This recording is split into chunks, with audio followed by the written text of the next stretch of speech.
Administration américaine va dépêcher ambassadrice na bango na niveau ya Union africaine. Union européenne batindi Jean-Marc Chantinier. Il est pas viva. Pour n'aba intérêt na bango sur le plan économique nucléaire na République démocratique du Congo. Batouana va comprendre que les lois qui toali na bana o bazali kolongwa awa. Bazali kotambola na ba mer bazoso à risque. Bakufi na nzela eza à cause ya biso ba européen. Les lois qui guerre ezali na est. Ezali pour la biso ba européen. D'où il est temps, il y a qu'on s'aligner devant partenaires stratégiques. Il y a RDC, les États-Unis d'Amérique, pour nous accompagner Félix et Antoine Tshisekedi Tshilo. Si tous les pays collaborateurs, il y a États-Unis d'Amérique, à niveau il y a Afrique. Si il y a fait politique, Fatia comme ici na phase il y a bataille économique. Il ne peut se vivre. Bataille économique et salinine. Kabila, avant à quitter le pouvoir, à se permettre que changer code minier un certain le 9 mars 2018. L'air a changé code minier wana ezalaki na intérêt yaba asiatique. Avec comme objectif de détrôner États-Unis na place ya grande puissance. Il ne peut se vivre. Yali na magazine Moko Forbes. Basali ba investigation concernant guerre oyo opposée entre Chine na Corée du Nord, balobi États-Unis ont comporté yango parce que bango na fabrication ya ba armes nucléaires ba sakanagate. Il ne peut se vivre. Qu'est-ce qui va se passer? Boyoki envoyé aux États-Unis na niveau ya Grand Lac. Alobi tozali ko encourager Félix Antoine Tshisekedi Tshilombo n'a pas de fer oyo engagé na Chine. Il ne peut se vivre. Les Rosali Koyoka, Albert Youmalobi, na espace il y a 10 ans, donc Kobanda 2008, Kino 2018, RDC et Banda qui perdent uniquement la Gécamine 6,5 milliards de dollars américains.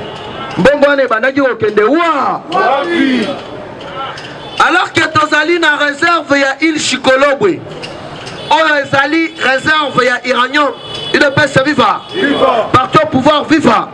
Parce que Iranium n'a dit ça ya RDC, yali Iranium oyo soki basali ba minduki, soki basali ba bombe. De chaîne à yango wana basali la kayango bantibal. Il ne peut se vivre.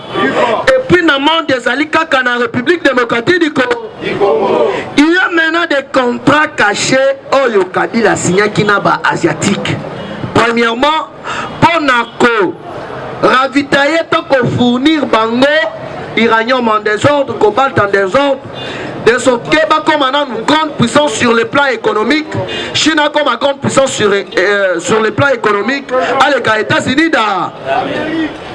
Franchement, tant que mon amaël a dépêché qui envoyé un spécial na niveau ya conseil ya sécurité ya Nations Unies. On va bengi na combo Pascal Nyembwe. Il est se vivre.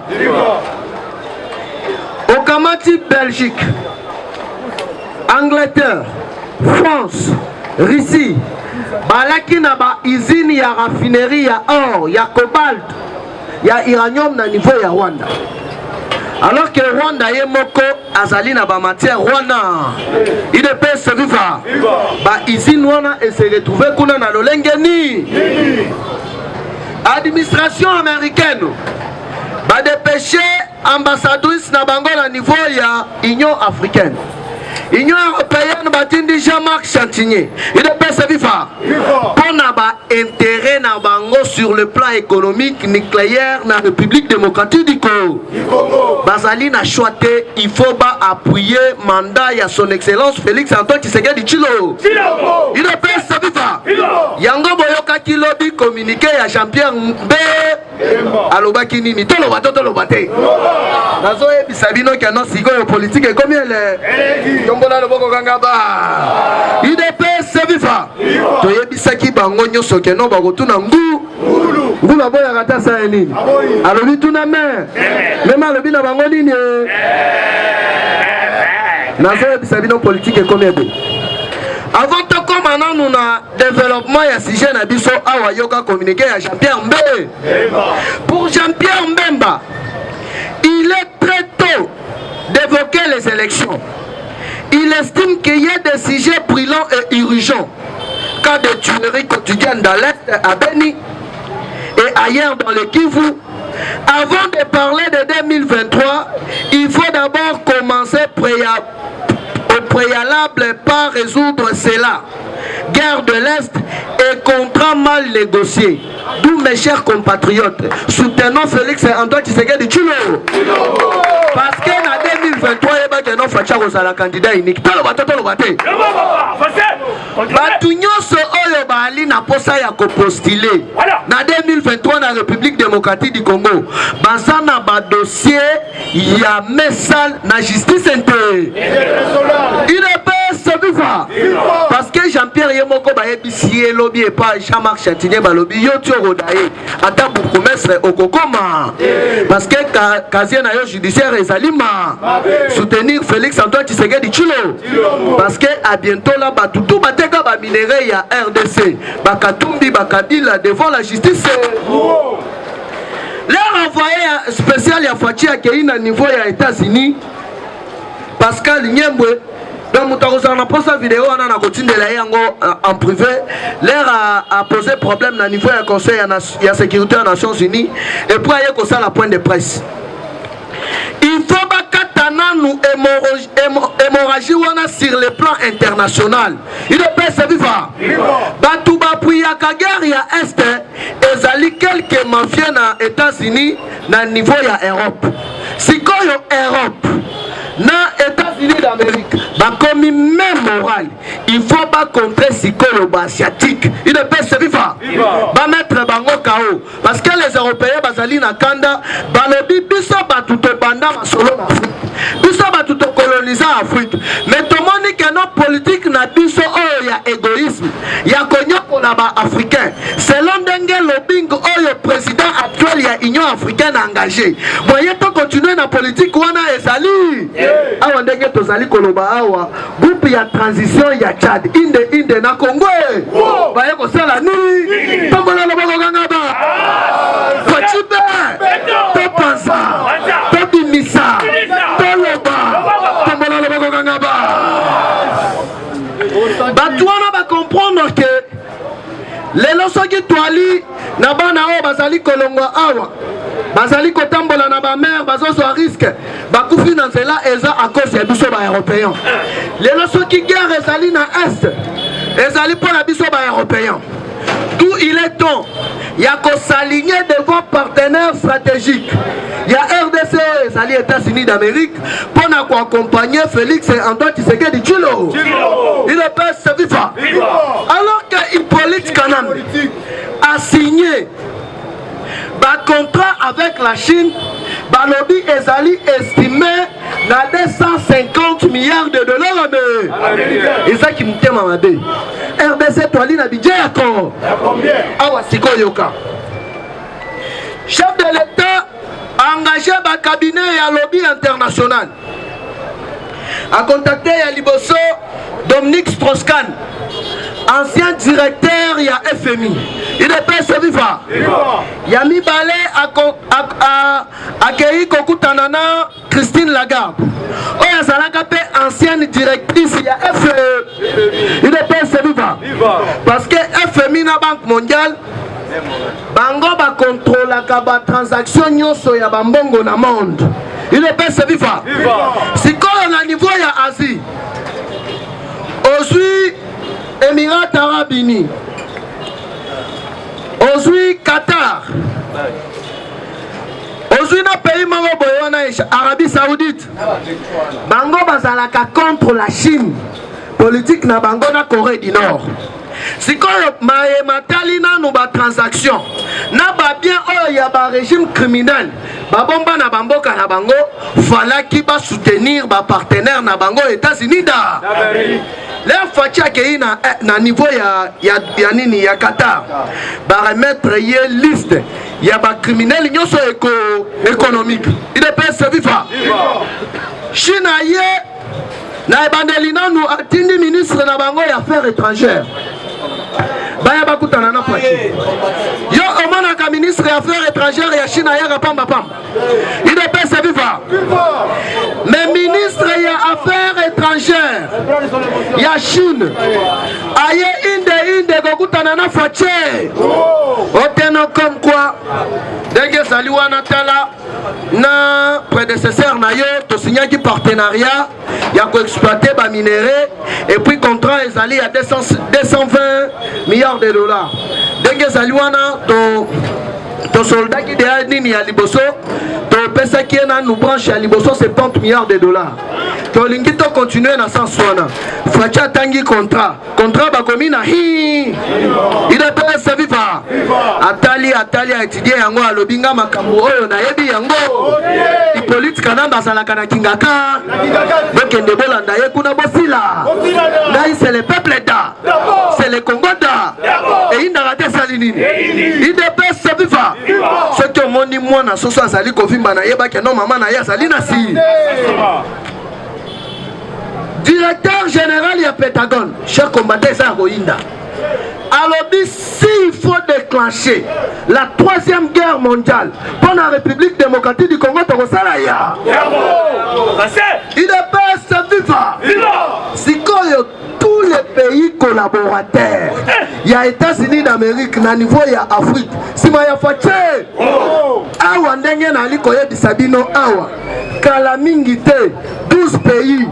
Naba armée na bango baso banda kokita estande ba de situer plusieurs gouverneurs oyokaki batu basali makelele te mais ba de situer Zoé nali komona batu basali kosala ba makelele alors que Zoé a signé contrat oyo ba découvrir na Singapour il y a 45 milliards de dollars américains yo gouverneur a signé ba partenariat wana président yebi yango te na lolengeni il est pas servifa aye awa akoma na aéroport na lingina zonga mina tafuta kuhude kutanganika ABC okokende epai salana nu a yebe il est pas servifa nani ayebi te ke non papa Tshisekedi bachaye na résidence nani ayebi te ke non baboma général colonel Mamadunda batuer wana ezalaki politique na mais Faci ye akobomate akokende na yo epai te mais ezali justice Congo nazo kende malembe déjà pour la chiter nini yango ekolekana Chine amoni ke non Kabila a escroqué ye mais selon déjà bourse ndenge bandaki kokendele mbongo oyo bango badepasaki babénéficier na yango déjà triple fois bazwi intérêt tout sikoyo il faut ba attaquer ba contrat wana mal négocier na niveau ya Assemblée nationale nabi yango boyoki bana babandaki ko préparer ba marche o basala ba marche mais ceux qui babandi makambu ya ba marche bango babandi na est biso na ouest bango babandi na nord biso na sud to kutani to sali dema ide pese bifa awa sikoyo ka tous les anciens collaborateurs ya Hippolyte Kanambe voleur bandimi ko collaborer na justice awa yeba ke non ministre nyonso oyo azalaki reconduite na gouvernement ya Ilukamba muyibi lobby Gilles Alengete asali point de presse toloba te eza ya Rohinda les romani batwana ba reconduire ya bango donc balandeli raison na bango nyo toloba te to panza te awa ko comprendre sikoyo ke non communiqué officiel ya ANR na DGM ba interdire Ilukamba na ba ancien ministre nyoso atalufu bakokoma il est pas servifa bakonga bakangeli susu na dossier ya télééducation basalaki na époque ya Covid-19 bongo ba détourné wana 3 millions de dollars américains okomi komona basango bazoya oteno chef de l'état biso to ana tozali na liste ya bato basalaka ba crime na est bino boseli yango wa il est pas servifa ba yebisi bango ke biso to kozwa liste oyo te bino bozani ba agent ya renseignement liste oyo ya ba rebelle boseli bango wa batu bazali koloba oteno Faci nommé ba rebelle kuna ba gouverneur oh papa Tshisekedi asa mystique omoni les réseaux ya place tala nanu ndenge bato wana bali kobi bato wana bazali habitué ya terrain wana bayebi yango maka sikoyo bazotala ke non ndenge tozalaki ensemble na réseau bato oyo bayebi basekret na biso nyo je vous dis lobi kaga matindi ba émissaire na boule ke non bakende bakopere ndenge babandaka kosala kala bamassacre continue bayebisi ba émissaire wana ke non bokozonga lisusu Rwanda bakangi bango ande lelo inde na ndolwe. C'est pour vous dire que non, voilà avantage à Rosalana président Oyo Azali 100% Congo. Awa siko yoga bato bako kangana chef tolo bato bate. Panzate. Liste ebimi yebe. Ya liboso babandina nuna Adolphe Muzi. Ancien premier ministre. Mutu ya Kabila Mune. Mukwa. Ya mibale babandina Augustin Matata Mpo. Il est bien se vivre. Partout pouvoir vivre. Après si quoi kita ao. Janine Mabou. Alexis Tamama. Il est bien se vivre. Politique est comme elle est. Désiré Balezeri. DG ya Congo Airways. Voilà. Georgine Selemani. DG intérimaire ya Foner. Célestin Pierre Riziza. DG ya OCC. Théophile Matondo. DG ya Beseko. Il est pas se vivre. Kitebi, DG ya FPI. Napie Maoyo ya remplaçaka. Il est pas se vivre. Bango nyoso ba miyimi. Ba defisa ba kabiliste ba mbongo ebe. Tisiko yo mbongo wana ezonga. Il est pas se vivre. Okamati okiti awa. Allez à tout. Nazo bisabino ke non liste salimula. Bango basi balukaki bakosi saya. Pendant que Soukissa, États-Unis a sali déclaration. Voilà.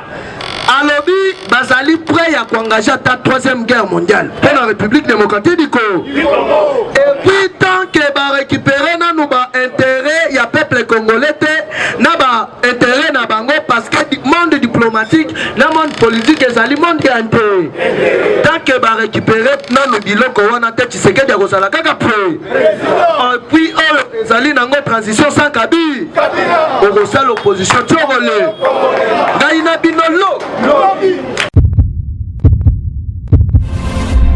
Eshima, votre magazine qui bat au rythme de l'actualité.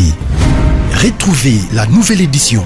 Exclusivité, évaluation du processus électoral 2018, mission accomplie pour Corneille Nangaa. Le président de la centrale électorale était devant les élus du peuple pour présenter le rapport général du processus électoral qui a conduit à la mise en place des institutions. Un aperçu panoramique, mais aussi un compte-rendu complet de tous les processus électoraux. Désigné par un consensus des confessions religieuses, Corneille Nangaa Yobeluo hérite de l'institution qualifiée de la plus controversée dans l'opinion nationale qu'internationale.